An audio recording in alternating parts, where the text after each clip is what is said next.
Madam, the boy in this painting, I know him. He lived with me in the orphanage. The hoarse, trembling voice of Caleb Morrison echoed through the quiet hallway of the Westwood mansion, shattering the stillness of that California afternoon. He froze before the oil portrait hanging on the white wall. The rubber gloves on his hands were still wet with soapy water, and the rough, calloused fingers of a man who had worked his whole life began to tremble uncontrollably. Sophia Westwood, a 38-year-old woman with loose ombre blonde hair, slowly turned around, still holding a cup of coffee. The afternoon sunlight of Los Angeles streamed through the wide glass window facing the Pacific, glinting on the flawless face of the film director. But in that instant, her beauty turned to stone. "What did you just say?" she whispered, her voice so faint it nearly dissolved into the light. Caleb swallowed hard, his vision blurring. At 42, a single father used to night shifts and cracked hands that told stories of survival. He now trembled like a lost child standing before the past. He pointed at the painting, a boy of about 4, with clear blue eyes, an innocent smile, and hair as soft as golden silk. This boy, he lived with me at Sunshine Orphanage, East LA, from when he was 6 until 14. I can't be mistaken. That face, I could never forget it. The coffee cup slipped from Sophia's hand and shattered on the marble floor into 1,000 glittering pieces. She didn't even notice. Her long legs in white jeans seemed rooted to the ground. Her lips moved soundlessly. That portrait was of Noah Westwood, her younger brother, the boy who vanished 30 years ago. He disappeared one Sunday morning at Griffith Park when he was only 4. From that day on, the Westwood family was never the same. "Are you sure?" Sophia's voice cracked. "You're certain that's my brother?" Caleb nodded repeatedly, tears spilling down his cheeks. "I'm sure, ma'am. At the orphanage, we called him Nathan Price. He always said he once lived in a big house overlooking the sea, with a beautiful sister and a white piano. But no one believed him. Everyone thought it was just a child's imagination." Sophia staggered and had to grip the staircase railing. Behind her, the innocent eyes in the painting seemed to pierce through 3 decades, gazing straight into the heart of the sister who had carried that haunting ache all her life. "Nathan," she whispered, her lips trembling. "My little nugget, you're alive." And in that moment, after 30 years of unspoken grief, Sophia Westwood, the iron-willed woman of Hollywood, the victor of million-dollar deals, collapsed to the floor, sobbing like a child who had just found a missing piece of her soul.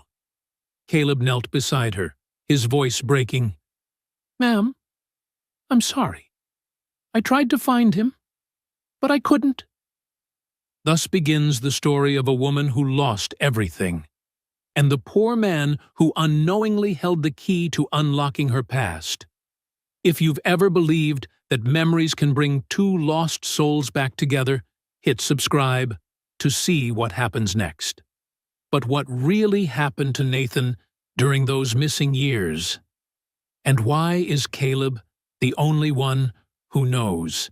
30 years ago, a fateful Sunday morning, the Los Angeles sun shone as brightly as ever. But for the Westwood family, from June 15, 1995, that sunlight would never feel warm again. David Westwood, a film director who had just won an Oscar for his family drama, took his 2 children for a morning walk at Griffith Park. Sophia was 8, and Noah, the 4-year-old blonde boy, ran gleefully across the grass, his laughter ringing like silver bells. "Sophia, look! I caught a butterfly!" Noah shouted, running toward her, his small hands cupped as if guarding a treasure. Good job, Nugget. Sophia smiled, brushing his messy golden hair. My little golden nugget. That's who you are. David sat on a wooden bench beneath an oak tree, watching them while talking on the phone with a producer. An important call about his next film project. Just 5 more minutes, then we'll go home for breakfast, he said, smiling and patting Sophia's head. Just 5 minutes. But those 5 minutes destroyed their lives. Sophia chased a golden retriever, wagging its tail nearby, about 20 meters away. Noah watched her, then looked down at the butterfly in his hands. He wanted to set it free. He walked toward a bush, opened his palms, and the butterfly fluttered away. When David hung up, only Sophia was there. Dad! Dad, where's Noah? He was just here. Her voice trembled. David spun around, panic flooding his eyes. Noah! Noah! Where are you? Stop hiding from Daddy. But there was no answer, no sound of laughter, no trace of the blond boy. Noah had vanished, in broad daylight, in the middle of a crowded park, as if swallowed by the air itself. David ran everywhere, shouting his son's name, while Sophia cried and followed behind. Bystanders joined the search. Police arrived 15 minutes later. But by then, it was too late. What followed was a nightmare that lasted 30 years. David Westwood used everything he had, money, fame, influence, to search for his 4-year-old son. He hired 5 of the best private detectives, offered a $2 million reward for any lead that could bring Noah home. He appeared on every major show, CNN, ABC News, The Oprah Winfrey Show, pleading for help. Julia Westwood, his wife, a gifted composer once nominated for a Grammy, abandoned her career, canceled every contract, and lived for one purpose only, to find her son. The Westwood Mansion in Pacific Palisades, once host to lavish Hollywood parties, turned into a command center for the search. Walls were covered with maps, photos of Noah, lists of leads, police reports, and frantic notes scrawled in marker. The LAPD investigated for 8 months. They combed every corner of the park, interviewed over 300 witnesses, and reviewed 12 surveillance cameras around the area. In one blurry video, a woman with brown hair and sunglasses was seen holding the hand of a boy in a blue shirt, matching Noah's, walking toward the west parking lot at 10:47 a.m. But the footage was too grainy, faces unclear, no license plate. We believe this was a premeditated abduction, said Detective James Rodriguez, a former FBI officer, during a briefing at the mansion. But there's been no ransom demand, no contact, which means... He stopped mid-sentence, but everyone understood. It meant the child might be gone, or worse, sold into a trafficking ring. David slammed the table, shouting, "No! My son is alive! I can feel it!" "I'm his father. I know." Julia sat frozen beside the white piano, the one she used to play lullabies for Noah, her trembling fingers resting on the keys, unable to press them. "Our boy is out there somewhere, scared, calling for me, and I can't reach him." Sophia curled up in a corner, hugging her knees. She had no tears left to cry. In her small hand, she clutched the teddy bear Noah had left behind that morning. Time passed. No news. Every lead ended in a dead end. Once, a man in San Diego claimed he saw a boy resembling Noah in a supermarket. David and Julia drove 3 hours, hearts pounding, only to find it wasn't him. Just another blonde child. Another time, a woman in Arizona reported a suspicious couple with a young boy. A detective flew there immediately. The result? A legally adopted child? Each false hope was another knife to the heart, especially for Julia and David. And Sophia, only 8, witnessed it all. the Westwood family began to fall apart. Julia Westwood was the first to break. She couldn't accept that her son was gone. Every night, she left Noah's room untouched, toys on the shelf, clothes neatly folded in the closet, his favorite Spider-Man blanket laid across the bed. She cooked his favorite meals: bear-shaped pancakes, grilled cheese sandwiches, chocolate milk, and set them on the table in his usual seat, as if any moment he might burst in laughing. "Mom, he's not coming back." Sophia, 10, sobbed in the arms of her Aunt Margaret, who had moved in to help. Julia hugged the piano, whispering through tears, "He'll come back, sweetheart." That morning he told me, "I'll play the piano for you tonight." He promised. He has to keep his promise. Her fingers trembled as she pressed the keys. The familiar melody of Chopin's Nocturne now sounded like a weeping spirit. David, on the other hand, chose escape. He buried himself in work, filming non-stop, refusing to go home. When he did return, he saw Noah's shadow in every feature of Sophia's face. He began drinking, a bottle of whiskey every night. Sometimes, in drunken despair, he screamed, "Why? Why did I answer that call? Just 5 minutes." "Dad, do you still love me?" Sophia asked softly from the doorway. David froze. The bottle slipped from his hand. For the first time in months, he knelt and hugged his daughter tight. "I'm sorry, Sophie. I love you, but I don't know how to live when your brother's not here. Every time I look at you, I relive that day. I failed to protect both of you. But I'm still here, Dad," she cried. "Please don't make me lose you, too." David held her long and hard. "I'll try. I promise." But the pain was too deep. And he didn't know how to keep that promise. 2 years after the disappearance, a cold winter morning in 1997, Julia Westwood passed away. It was Sophia, only 10, who found her. Julia lay still on her bed, clutching Noah's blue shirt.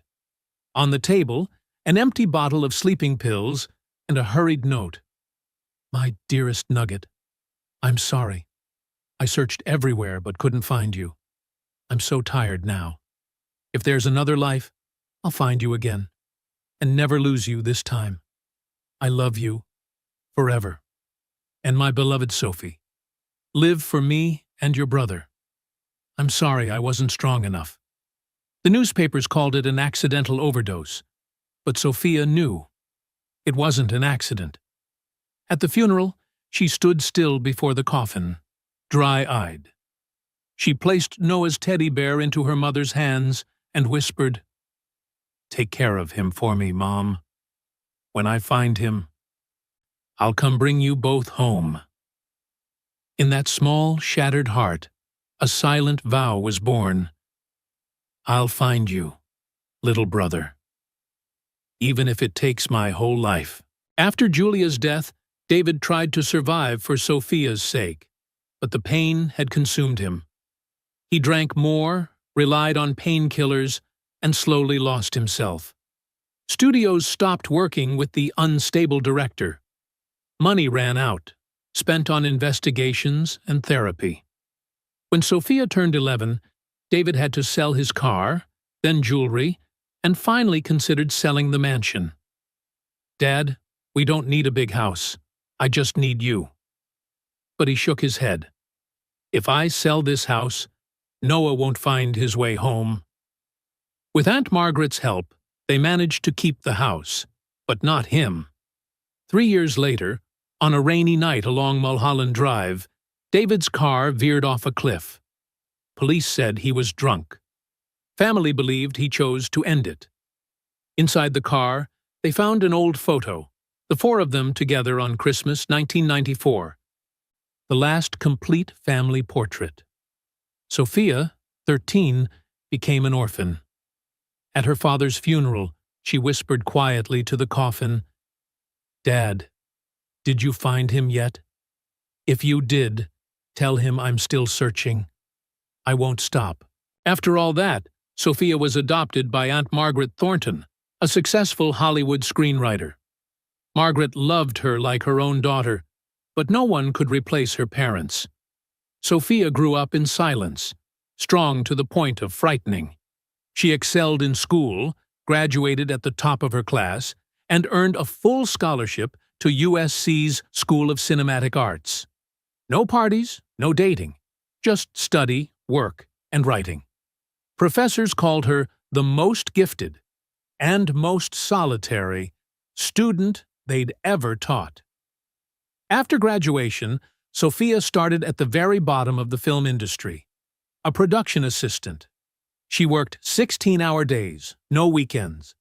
By 25, she was an independent producer. By 30, she founded Westwood Productions. By 38, she had become one of Hollywood's most powerful female directors, 3 box office hits, 1 Oscar nomination.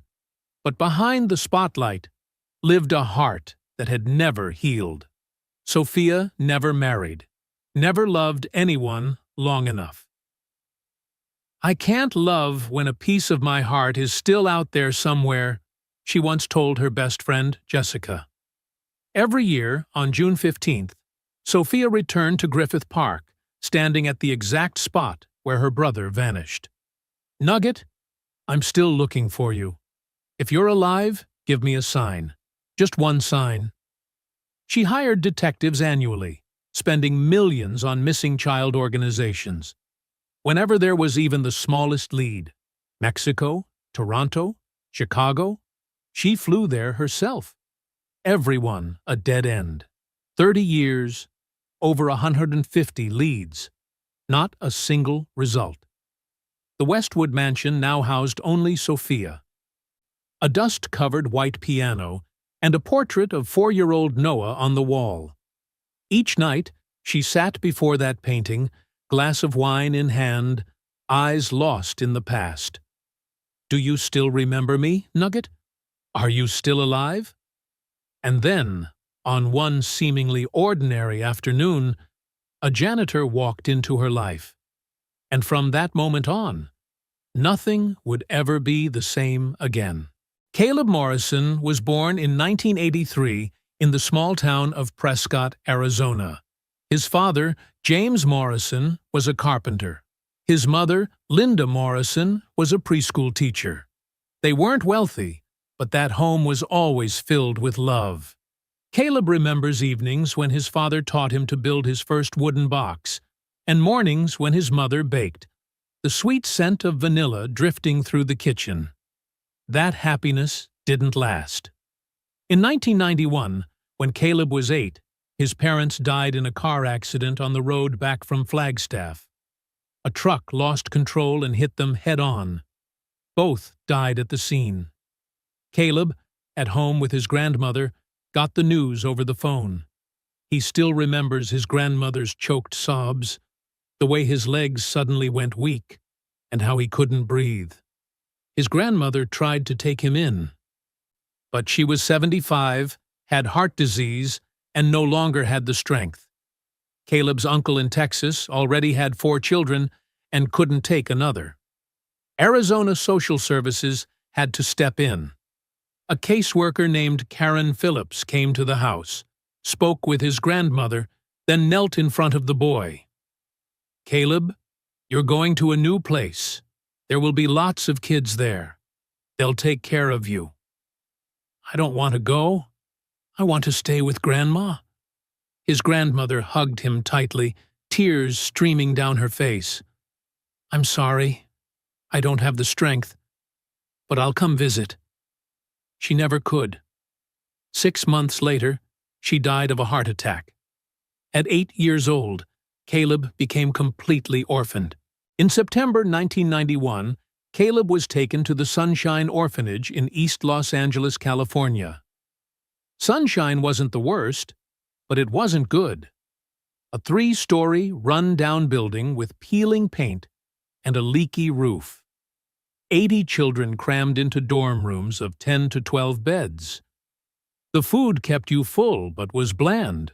Stew, mashed potatoes, limp stir-fried vegetables. 6 staff members had to watch over 80 kids, all kind-hearted but exhausted. And the children there, each one a left-behind soul, carrying a private pain. 8-year-old Caleb was lonely, angry, and afraid. He knew his parents hadn't left him on purpose, but the pain remained. In the first months, he clutched his mother's sweater, the only item he was allowed to bring, and cried every night. Some kid mocked him. "Cry, baby!" Orphan and still crying. An older boy named Derek grabbed the sweater and tossed it into the toilet. Caleb lunged to get it back, ended up with a black eye, but saved the sweater. Gradually, Caleb learned how to survive, stay silent when it hurt, stand up when bullied, and protect the younger kids. Because he knew what it felt like to be wounded. He had once dreamed of becoming an architect, drawing beautiful houses where people were always together. He drew very well. Teachers praised him. But in an orphanage, college dreams felt far away. No money, no sponsor. The only thing was the present, getting through each day, hoping for a miracle that someone would come to adopt him. No one came. Caleb grew up at Sunshine for 10 years, from 8 to 18. And in those 10 years, one little boy changed everything. In September 1997, when Caleb was 14, a new boy arrived. Nathan Price, 6 years old, small, with tousled blonde hair and blue eyes brimming with tears. Social worker Jennifer Lawson, 35, gray blazer, cool face, led him into the office and spoke with the orphanage manager, Margaret Ross, 55, gray-haired, kind but weary. "This is Nathan Price. His adoptive parents, the Andersons, died in an accident in Nevada last week. No relatives. Here's the birth certificate. He was born in 1991 in Las Vegas. The records are unclear, but they've been verified." Margaret looked at the boy, her eyes full of pity. In 20 years at the orphanage, she had met hundreds of children, but her heart still hurt, like the first time. "Hello, Nathan. I'm Margaret. From now on, this place is your home. I'll take care of you." Nathan said nothing, hugging a teddy bear, one arm torn, an eye crooked, its fur matted, and looked around in confusion. Jennifer set down a bag of clothes. "Here are his things. I have to go." She turned and left quickly without looking back. Margaret took Nathan to the dining hall. It was dinner time, stew and mashed potatoes. Caleb sat at a corner table eating quietly and looked up when he saw the new boy. Nathan stood in the noisy room as if hearing nothing. He whispered, "Sophie, where are you? You promised you'd protect me." "Who's the kid talking to?" Derek, now 16, sneered. "Crazy!" A few others burst out laughing. Caleb didn't. He looked into Nathan's eyes and saw himself in earlier days, the pain of a child abandoned, bereft of family, doubted by everyone. That night, when everyone was asleep, Caleb saw Nathan sitting alone in the backyard, an old swing creaking beside a rusty slide. The boy tilted his face to the sky and softly sang a sad lullaby. "I'll come home, to the white piano, to Sister Sophie. Mom will play, Dad will tell stories, and I'll be happy." Caleb walked over and sat on the swing beside him. "You okay?" Nathan started and wiped his tears. "Who are you?" "I'm Caleb. I live here. Welcome to your home." The blue eyes widened. "Home? But my home isn't here. My home is by the sea. There's a white piano. There's Sister Sophie." "Who is Sister Sophie?" "My sister. She's really pretty, with long blonde hair. She promised to protect me. She calls me Nugget." His voice shook. "Where is she?" "I don't know. I can't remember clearly. But I know she's real. I have a home. I have a family. I hear piano. Mom plays Chopin. Our house looks out over the sea. But no one believes me. They say I'm imagining things. Caleb knew that feeling. When he first came to the orphanage, he'd told stories about his parents, every detail. Then, as no one cared and the kids said, "Forget it, they're dead," he learned to keep quiet. But Nathan was different. He still believed, remembered, hoped. "I believe you," Caleb said, putting a hand on the boy's shoulder. Nathan's eyes lit up as if catching a thread of light. "You really believe me? You don't think I'm crazy?" "No, and I'll help. One day, I'll help you find your family." Nathan hugged Caleb, sobbing. From then on, a brotherhood without blood ties began. In the 4 years that followed, Caleb and Nathan became real brothers. Caleb shielded Nathan from bullies. Once, Derek grabbed Nathan's teddy bear, threw it into the toilet, and flushed. Nathan screamed in tears. Usually calm, Caleb drove a straight punch into Derek's face, breaking his nose. Caleb was punished with 3 nights without dinner. But he had no regrets. That night, he snuck into Nathan's room with bread and an apple he'd hidden. "It's okay, Nugget.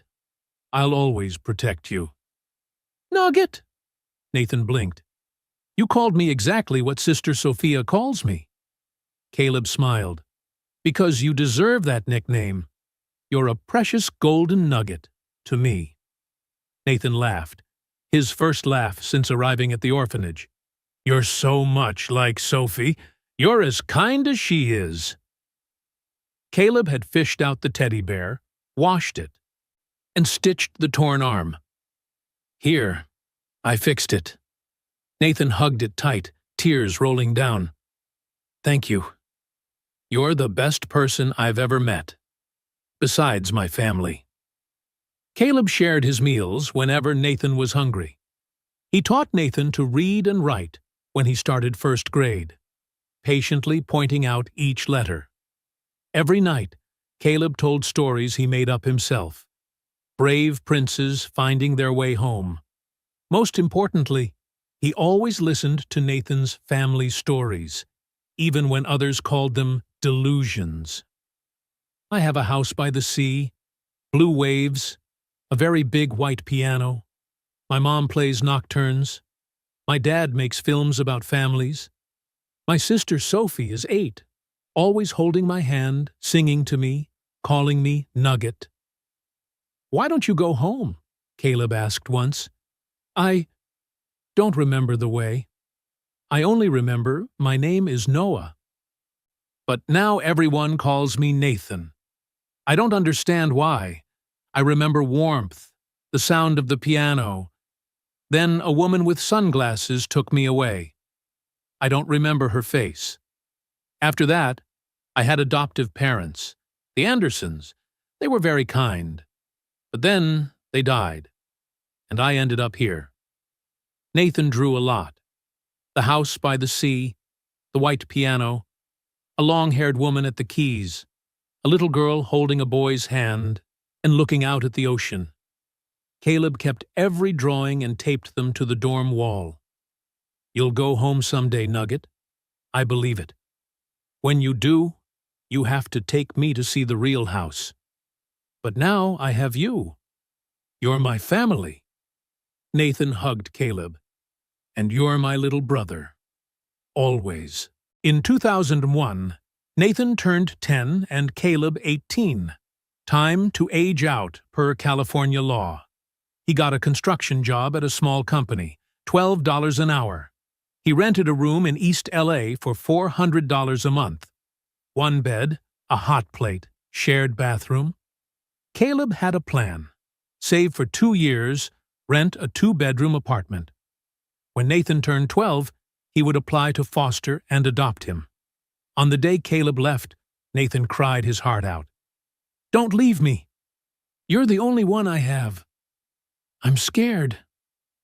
Caleb knelt on the grass outside the orphanage and hugged the 10-year-old tight.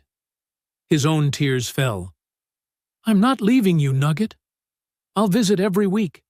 Just 2 more years, and I'll bring you home. I promise. You'll have a real family. Do you really promise? You're not lying? I promise. Cross my heart and hope to die. Caleb drew a cross on his chest, like his father used to when making an important promise. I love you, Caleb. I love you too, Nugget, more than anything. Caleb kept his word. He came every Sunday, rain or shine. He brought pizza, chocolate bars, orange juice, clothes when Nathan outgrew his, sketch pads and good colored pencils, because he knew Nathan loved to draw. The two sat in the orphanage yard and talked about dreams. What do you want to be when you grow up? One spring afternoon in 2003, when Nathan was 12, Caleb asked, I want to find Sophie, and I want to paint. I'll make paintings that make people remember home, family, what matters. You will. You're talented. I believe you'll be a great artist. And in just 1 more year, you'll come live with me. Nathan beamed. Don't forget your promise. I won't. I'm saving every day. I'm working extra hours. I'll keep my word. Caleb worked 2 jobs, construction by day, building security by night, 14 hours a day. He skipped meals, didn't buy new clothes, every dollar saved, for a 2-bedroom apartment for Nathan. Then everything collapsed. In March 2005, when Nathan was 14, tragedy struck. The Sunshine Orphanage had a supervisor named Frank Miller, 42, big, rough, prone to drinking and yelling, even hitting kids. Nathan was afraid of him. One night, Nathan drew until 11. A large painting of the house by the sea, the piano, Sister Sophie. He forgot to turn off the dorm lights. Miller, doing rounds, saw it, and flew into a rage over wasting electricity. He dragged Nathan out of bed and slapped him hard in the face. Useless! An artist, huh? You're a kid nobody wants. Family, piano, sister, all in your head. 8 years of pain and mockery boiled over. I'm not useless. My family is real. Sophie is real. And Caleb is going to take me away. Miller grew even more enraged and beat him savagely, punching his stomach, kicking his ribs, slapping him over and over. Blood poured out. A rib likely cracked. Nathan tried to fight back, shoving Miller into a table. The man beat him harder. The kids were terrified into silence. Margaret wasn't there that night. Only Miller. And fear. At last, Miller stormed off, growling, "Get back to your room! Open your mouth to anyone and you're dead!" But Nathan didn't go back. That night, he stuffed a few clothes into a bag, grabbed his teddy bear and a stack of drawings, and climbed out through the bathroom window. A 14-year-old boy disappeared into the Los Angeles night. Sunday morning, Caleb arrived, as he did every week, with pizza and sketch pads. Margaret met him, eyes wet. "Caleb, Nathan ran away 3 days ago. We haven't found him. The police are investigating, but—" Caleb was stunned. The pizza box slipped and sprang open. "Why didn't you call me immediately? How could you let him go? What happened?" Margaret cried. "Frank Miller. He beat Nathan for drawing late. We didn't foresee. He said it was just a light punishment. When we checked, Nathan was gone." "Where is Frank Miller? I'll—" Caleb shouted, rage and tears surging. "He's been suspended. The police are investigating. But Caleb, we have to find Nathan first." Caleb didn't listen further. He ran out into the streets and tore through the city, parks, bus stations, underpasses, dark alleys, shouting hoarsely, "Nugget! Where are you? It's me! I'll protect you! Come out to me!" Not a trace. He reported it to the police. They were indifferent. Runaways are common. He'll come back when he's hungry, or he'll turn up. He's not a runaway. He's my little brother. He's 14. He was beaten. He could be starving, Caleb yelled at the station. We'll keep an eye out. We'll let you know if something comes up. Caleb searched for 6 months. He posted more than 2,000 flyers across the city. Nathan's photo, his phone number, the line, "Please help me find my brother." He asked every homeless person he met, paid them to watch for him. He quit his construction job to search full-time, keeping only the night security shift to survive. Every dollar of his savings, $8,000 meant for the apartment with Nathan, vanished, printing flyers, hiring a private investigator for $2,000, useless, paying helpers to search. No results. Nathan had been swallowed by the vast city of Los Angeles. Caleb carried a gnawing guilt. I promised to protect him. Only 6 more months, and I was too slow. I broke my promise. I lost him. Every night he woke from nightmares, Nathan calling for help in the dark. Caleb, you promised. While he ran and ran, but could never reach him. On the streets, he saw Nathan in the faces of every street kid, and up close, it wasn't him. He put Nathan's drawings into the wooden box his father had once made. He couldn't bring himself to open it because it hurt too much.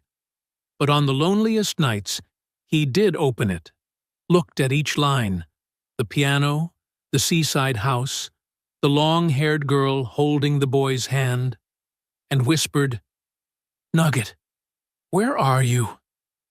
I'm sorry. I should have been stronger, faster." In 2006, Caleb went back to working pool and garden maintenance. He had to live. He kept searching, but hope faded by the day. Time passed. In 2011, 28-year-old Caleb met Michelle, a fun-loving bartender. They fell in love quickly, passionately, and without much thought. A year later, Michelle was pregnant. "I'm not sure I'm ready to be a mother, Caleb," Michelle said, eyes full of worry. "I'll be here with you. We can do this," Caleb said, holding her hand, a sincere promise from a man who had endured too much pain and loss. In 2012, Mia Morrison was born on a March morning, weighing 2.8 kilograms, her cry ringing out. Caleb held his tiny daughter in his arms, tears streaming. "She's as beautiful as an angel." But Michelle didn't think so. She crashed after giving birth, unable to handle the pressure of motherhood, the nightly crying, the unending demands. "I can't, Caleb. I can't do this. I'm too young. I need to live." 6 months after Mia was born, Caleb woke one morning to an empty home. Michelle was gone. No explanation. Just a note. "I'm sorry. I'm not strong enough. She'll be happier with you." And Caleb Morrison, with no degree and little money, became a single father. He poured all the love he had meant to give Nathan into raising Mia. Maintenance by day, security by night. Whatever it took, so his daughter lacked nothing. Each night when Mia slept, he opened the wooden box, looked at Nathan's drawings and whispered, "Please be alive. Please have found a family. Don't resent me." In 2025, Caleb was 42, Mia 13. He landed a maintenance job at the Westwood Mansion in Pacific Palisades, stable work at $25 an hour, enough to provide for his child. One October afternoon, while wiping windows along the second-floor hallway, Caleb looked up and saw the portrait hanging on the wall. Nathan's face, Nathan's blue eyes, Nathan's smile. "Ma'am, the boy in this painting. I know him." And the story, after 30 years, finally began to open. After that fateful moment, Sophia Westwood was still sitting on the cold marble floor, tears streaming without end. Beside her, Caleb Morrison knelt, at a loss for what to do. A 42-year-old janitor, and in a few short minutes, he had shattered the world of a powerful film director. "Ma'am, are you okay?" Caleb asked, his voice shaking. Sophia looked up, her blue eyes, the very same shade as Nathan's, red from crying. "Okay? You just told me that my brother, the boy I've been searching for over 30 years, lived in an orphanage barely 20 miles from here. And you're asking if I'm okay?" Caleb lowered his head. "I'm sorry. I didn't know. If I had known sooner." Sophia wiped her tears and struggled to stand. Her legs were still trembling. "No, it's not your fault. You took care of my brother. You protected him. You did what my family couldn't." Her voice caught. "Thank you." Caleb stood, eyes still wet. "But I failed. I lost him." "No." Sophia stepped closer and set a hand on his shoulder. "You gave my brother what my parents couldn't in time. Love, at the exact moment he needed it most. Now, we're going to search. We'll bring Noah home, together." Sophia led Caleb into the living room, a vast, high-ceilinged space with floor-to-ceiling glass looking straight out over the Pacific. The white grand piano, the one Nathan always mentioned, sat by the window under a thin layer of dust. No one had touched it since Julia died. "Please sit, Caleb. We need to talk. About everything." Sophia poured 2 glasses of water, her hand still faintly shaking. Caleb sat on the white sofa. Perhaps the first time he'd ever sat on something that expensive. He felt out of place, but Sophia's earnest gaze steadied him. "Tell me from the beginning. Every detail, please." And Caleb told her. From the day 6-year-old Nathan was brought to the Sunshine Orphanage. How the boy spoke of Sister Sophie, of a white piano, of a house overlooking the sea. How the drawings appeared every day, a family blurred by memory but never gone. How at night Nathan softly hummed the Chopin nocturne his mother used to play. How he was mocked for imagining things. How Caleb shielded him, and how they became brothers. "He always talked about you," Caleb said, his voice unsteady. "He said you were very beautiful, with long blonde hair, always protecting him. You called him Nugget. Even when everyone said he was delusional, he kept believing you'd find him one day." Sophia burst into tears. "Nugget? Dear God, that's my brother. It's definitely him. I called him Nugget. I promised I would always protect him. But I failed." "No, you didn't. You were 8. You were a child." "But I promised."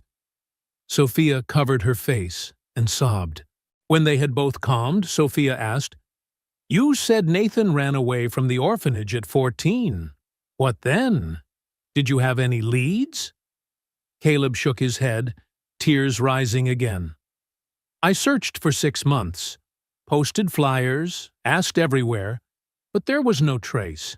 He vanished as if he had never existed." Sophia stood and opened a large wooden cabinet, pulling out a thick file. "This is everything I have on my brother. 30 years of investigation, over 150 leads, all dead ends. But now, I have you. I have new information. We are going to find my brother." She opened the file.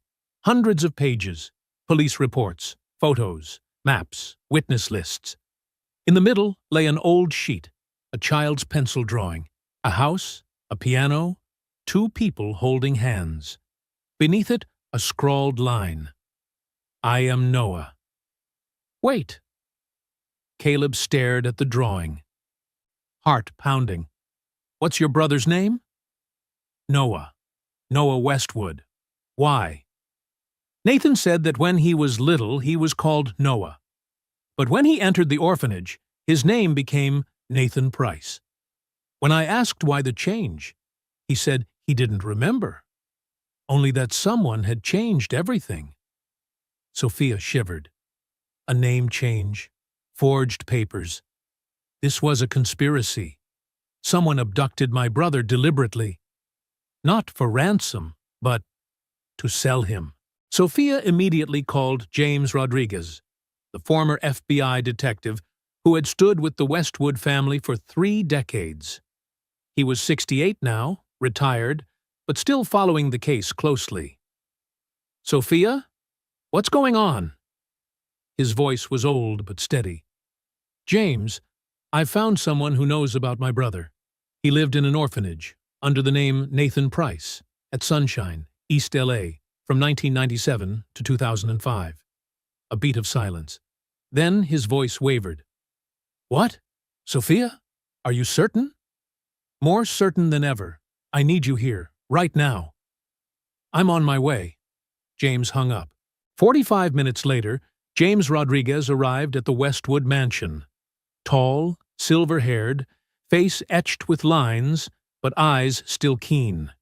He shook Caleb's hand. "You're the one who lived with Noah?" "Yes, sir. But we had to call him Nathan." James opened his laptop and began typing. "Tell me everything from the start, as detailed as possible." Caleb recounted it again, this time with greater specificity.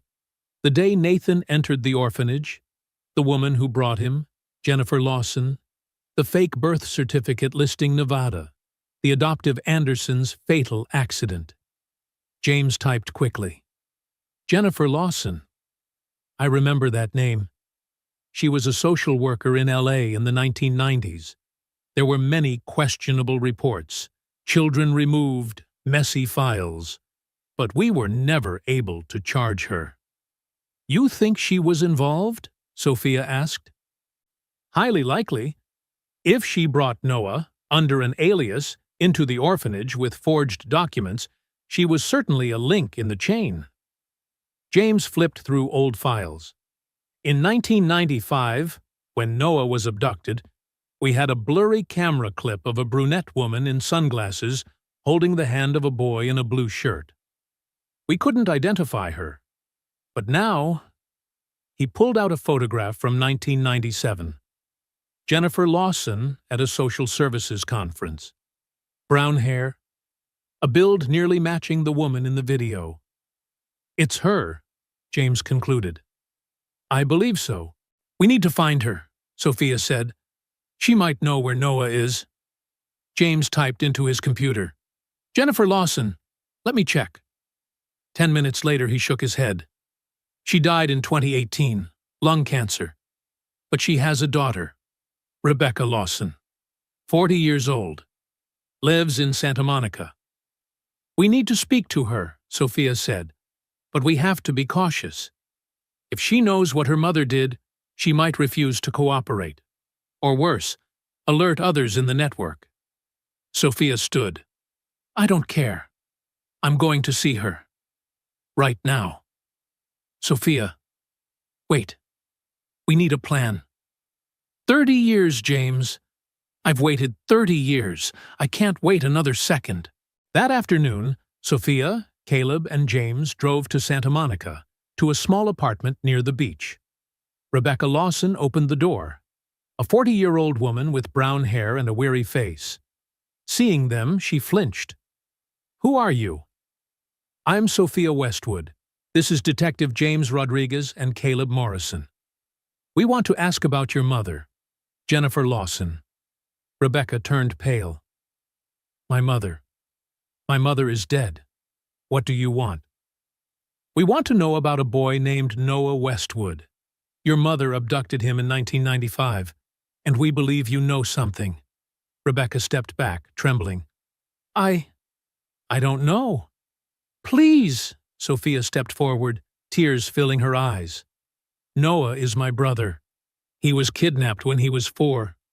My family fell apart. My parents died of grief. I've searched for him for 30 years. Please, if you know anything, tell me." Rebecca looked at Sophia, then at Caleb and James. Tears spilled. I know. I know about that boy. and about many others. They sat in Rebecca's small living room. She poured water, her hands still shaking. My mother wasn't a good person. She worked for a child trafficking ring. Not to abuse them, but to sell them to wealthy families who couldn't have children. Illegal adoptions. And my brother? Sophia clenched her teeth. Noah Westwood. Yes, I remember that name. My mother kidnapped him from Griffith Park in 1995. A wealthy couple, the Andersons, paid $200,000 for a little boy. They couldn't conceive, and they couldn't adopt legally because of background issues. So they paid my mother. Your mother kidnapped my brother. To sell him? Sophia was almost shouting. Rebecca nodded, crying. I'm sorry. I was only 10. I saw my mother bring a boy home. He cried, calling for his sister and his mother. My mother gave him a sleeping pill.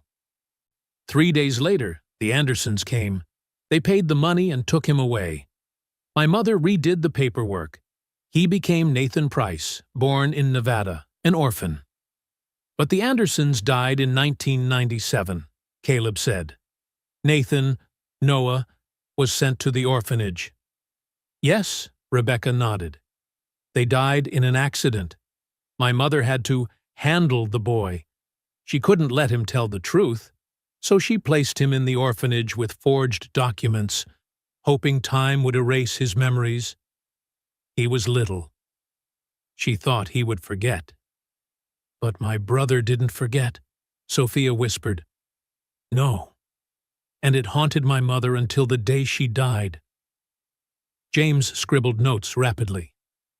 What about the others in the ring? Rebecca opened a drawer and took out an old notebook. Before she died, my mother gave me this. She said if anyone ever came looking, I should give it to them. She regretted it, but she was too afraid to confess. Inside was a list, names, addresses, amounts. More than 30 children abducted and sold from 1990 to 2010. One dedicated page, Noah Westwood, Nathan Price, 6/1995. Abducted, Griffith Park, sold to Anderson, Nevada, $200,000. A note underneath, ran from Sunshine, 3/2005. Whereabouts unknown, possibly deceased. Sophia clutched the notebook, her whole body trembling. No, my brother isn't dead. He's alive. He has to be. Rebecca laid a hand over Sophia's. I'm sorry. I don't know how to make amends. You can help me find my brother, Sophia said, meeting her gaze. That's how you make it right. After meeting Rebecca, Sophia immediately hired a professional team of 5 private investigators led by James Rodriguez. The timeline was pulled back to 2005, the year Nathan disappeared from the orphanage. Where would a 14-year-old boy go after running away from a home? James opened the briefing right there at the Westwood mansion. Around the table sat Sophia, Caleb, and the 4 other detectives. He'll be scared, Caleb answered. He'd just been beaten. His trust in adults almost gone. He'll hide in places where no one pays attention to a stray kid. Underpasses, parks, poor neighborhoods. Detective Maria Santos nodded. We need to sweep hospital records, shelters, even police reports. The search began. 3 weeks later, a thin streak of light flashed through the thick night. Maria traced a record at County USC Medical Center. In August 2005, a teenage boy around 14-15 was brought into the ER. No ID, body covered in injuries, cracked ribs, malnutrition, infection. When asked his name, he only said N, then fell silent. After 2 weeks of treatment, he vanished before the hospital could contact social services. It could be him, Caleb said, heart pounding. They went to the hospital to meet the physician who treated him, Dr. Helen Martinez, now 65 and nearing retirement. Yes, I remember that boy. She pushed up her glasses, her voice softening.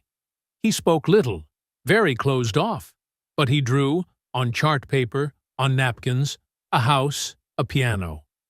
I asked if that was his home, and he just nodded and cried. Sophia gently squeezed her hand. Did he mention any family? He did. He said, I have to find Sister Sophie. She's waiting for me. I asked who Sophie was. He said, my sister, the only one who loves me.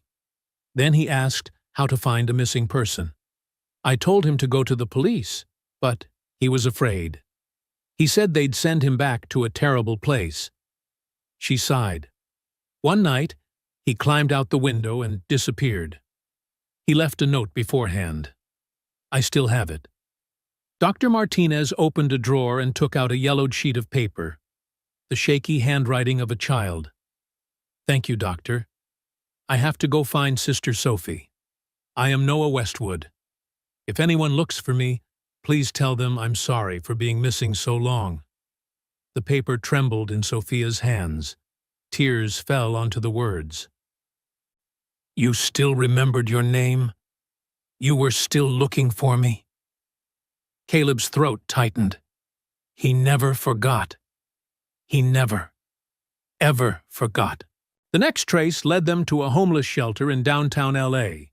A volunteer, Carlos Rodriguez, 55, once homeless himself, vividly remembered a blonde teenager from 2005-2007. He'd drop by for meals, sleep a night, then leave, Carlos said.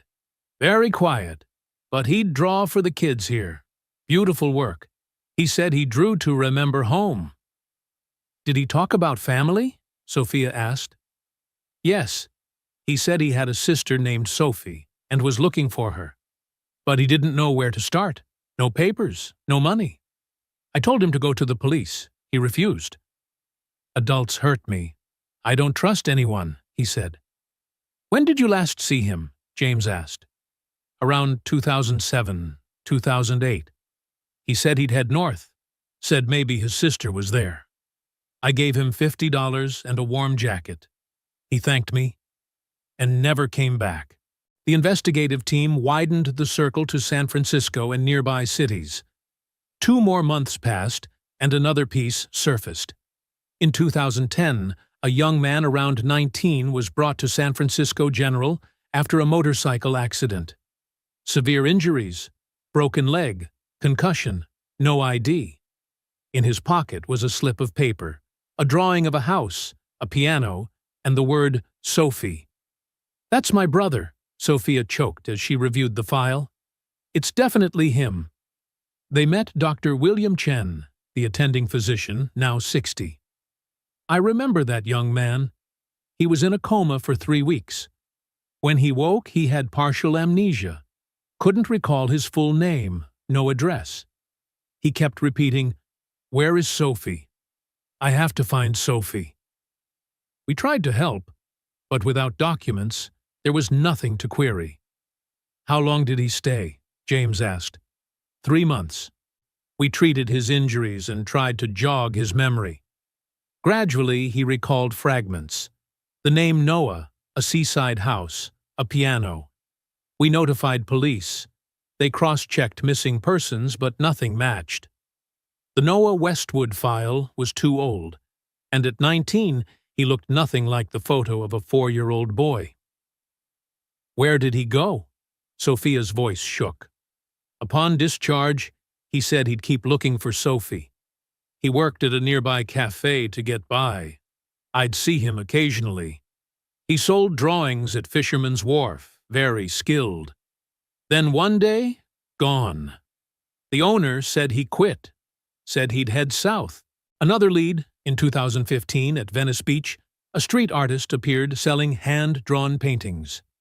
Description: about 24, long blonde hair, scruffy beard, very taciturn. He painted families, children, homes, introduced himself as Noah, never gave a surname. Sophia and Caleb went to Venice Beach and asked around the artists. I know him, said Marcus, 50, graying, sun-browned. Noah, good kid, always helping, drew free for poor kids. Didn't say much about his past, but I knew he was looking for someone named Sophie. "Where is he now?" Sophia asked, eyes filling. "He left around 2018. Said he'd go east, New Mexico or Arizona. Said he had a feeling Sophie was that way. I didn't get it, but he was determined. He left me a piece." Marcus brought out a framed drawing. A little girl of 8 and a little boy of 4 holding hands, looking out at the sea. Signed below, "Noah, for Marcus, 2018. Family is everything." Sophia clutched the painting and broke down. "You've been looking for me all this time, and so alone." Caleb laid a hand on her shoulder. "We're close to finding him." The search radius shifted to Arizona. 3 weeks later, they hit a trace at a small art center in Sedona. In 2020, an artist named Noah, no surname, held a small exhibition. Theme: Searching for Home. 20 paintings about family, love, and loss. The center's owner, Sarah Mitchell, 45, recounted, "Noah was very sensitive.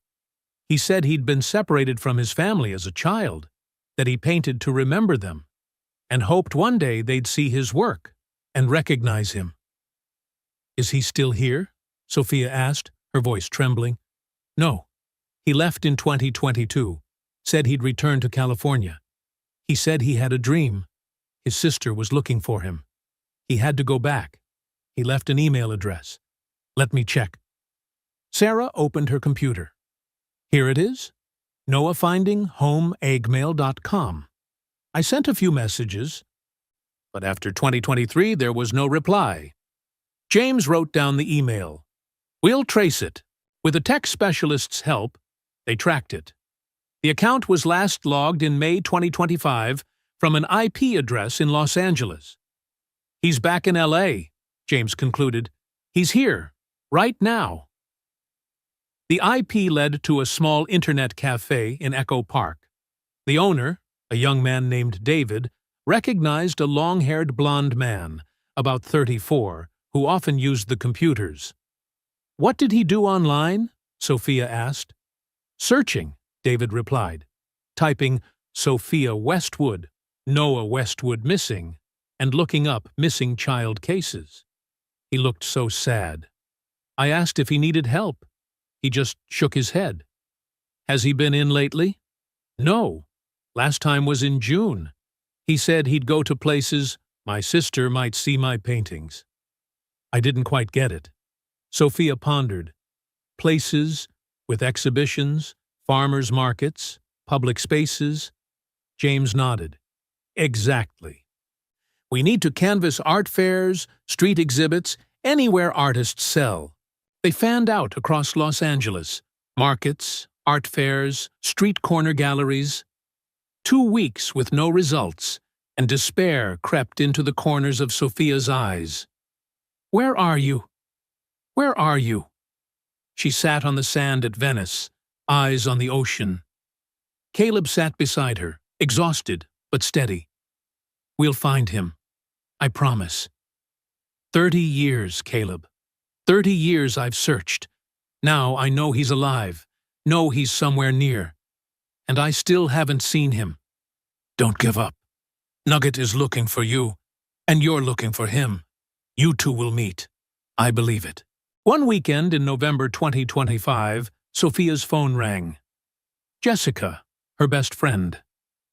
"Sophie, I just saw a man selling paintings at the Hollywood Farmers Market. His paintings are of a white piano and a house by the sea, exactly like you described. I think it might be Noah." Sophia shot to her feet, heart thundering. "Are you still there?" "I'm standing right here. I won't take my eyes off him." "Keep him there. I'm on my way." Sophia sped through the streets of Los Angeles, her heart pounding as if it would burst out of her chest. Caleb sat in the passenger seat, his hand gripping the door handle. "Easy. We're very close. Don't let anything happen now," he said, his voice tight with restraint. "That's my brother, Caleb." After 30 years. That's my brother. Sophia's voice broke. 20 minutes later, they reached the Hollywood Farmers Market, a bustling fairground with hundreds of stalls, people packed shoulder to shoulder, the smell of food mingling with lively street music. Jessica waited at the gate, waving, "Sophie!" He's still there. Third row on the left, near the flower stand. Sophia ran after Jessica, Caleb close behind. Her heartbeat hammered so hard she could barely breathe. And then she saw him. He sat on a small wooden stool, a tarp behind him crowded with paintings. About 34, shoulder-length blonde hair, a bit of stubble, sun-browned skin, a worn white t-shirt, jeans, old sneakers. In front of him was a sign. Noah, street artist, hand-drawn, $20 to $50. He was sketching a little girl of about 5, his pencil strokes gentle and precise. The girl's mother stood beside them, smiling. But what froze Sophia were the paintings behind him. Everywhere, a house by the sea, a white piano, a girl holding a little boy's hand. Each piece overflowed with love, longing, and hope. "My little one," Sophia whispered, tears spilling over. Caleb stood beside her, trembling too. "That's Nugget. It has to be Nugget." The man handed the sketch to the little girl. "Here you go. You're very pretty." His voice was warm and soft. "Thank you, mister," the girl squealed, and her mother paid and led her away. He stood and stretched, turned back to arrange his paintings, then froze. He felt someone's gaze on him. He turned, and he saw her. A 38-year-old woman with ombre blonde hair and blue eyes brimming with tears, standing about 5 meters away. Beside her was a tall man whose eyes were also wet. Time seemed to stop. Noah looked into the woman's eyes, blue, just like his. A face so familiar it felt strange, as if he'd seen it all his life in dreams and scattered fragments of memory. "Do you want to buy a painting?" His voice was gentle.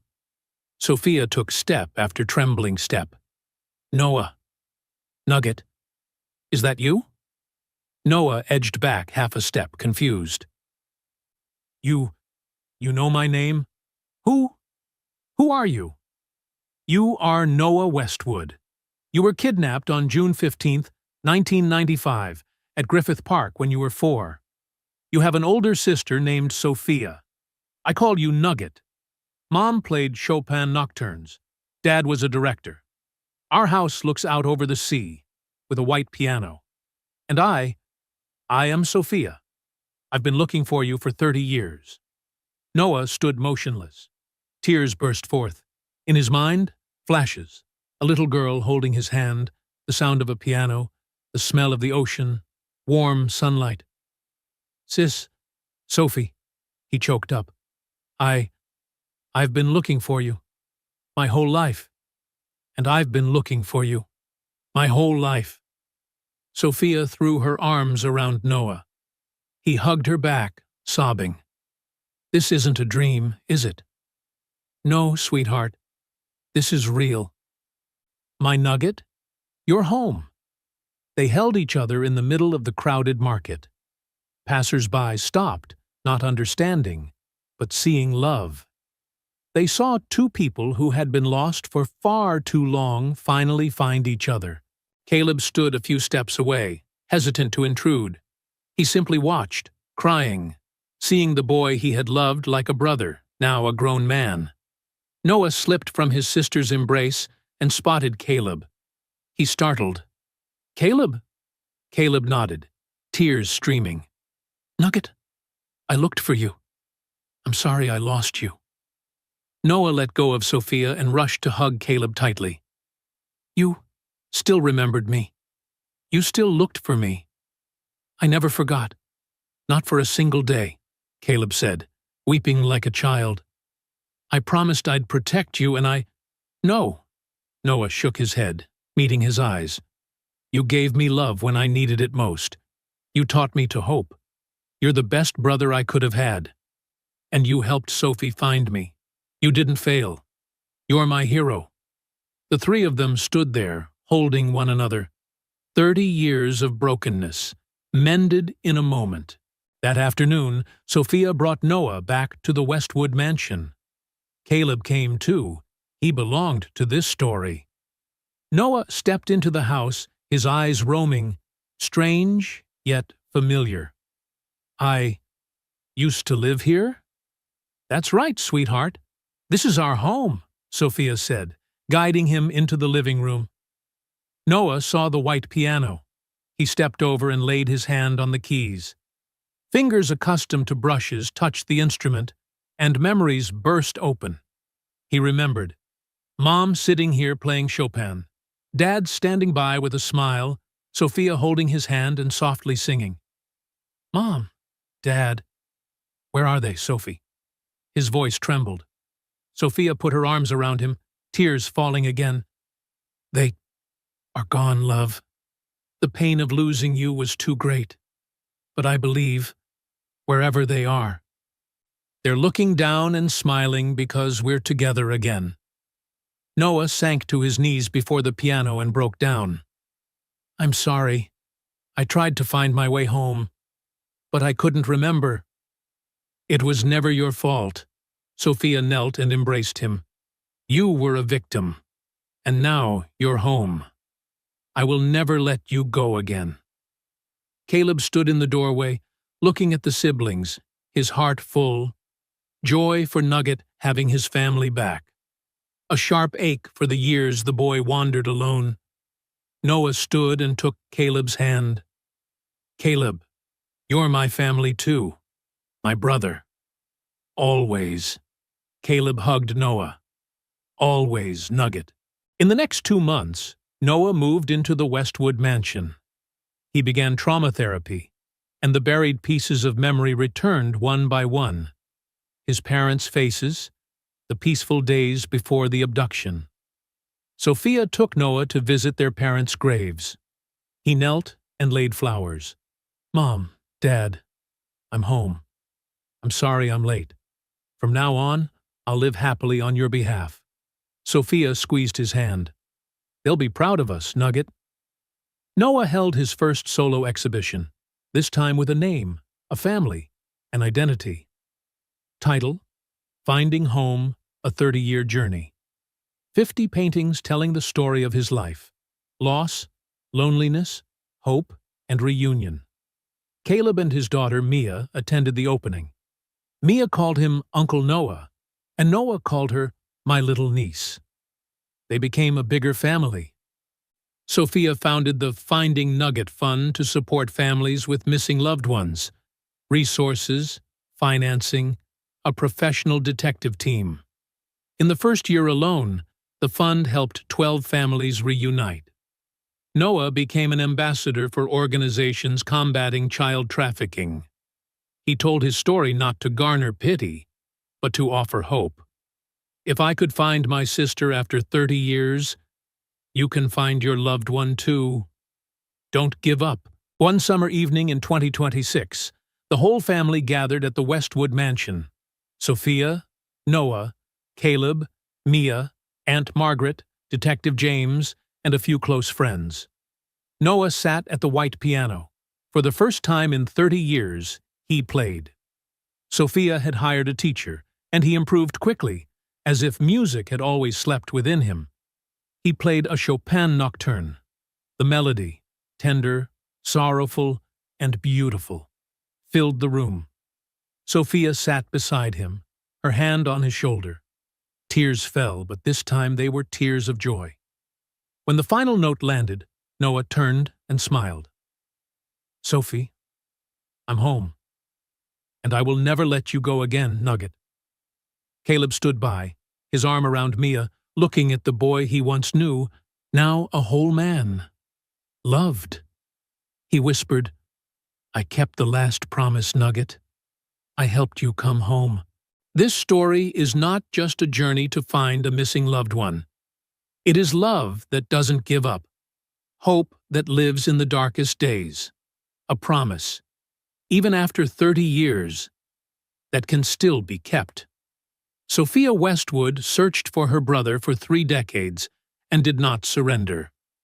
Caleb Morrison helped a boy not related by blood and devoted a lifetime to finding him.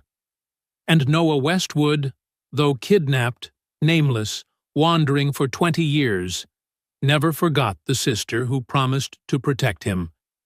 If you are searching for someone you love, don't give up. Love will lead the way. One day, like Sophia and Noah, you will find each other again. This is the story of Sophia, Noah, and Caleb, and a reminder that family is not only blood. Family is the people who never give up on each other. If this story touched your heart, please like, share, and subscribe so we have the motivation to tell more meaningful stories. Comment the name of the city you're watching from so we know where you're tuning in.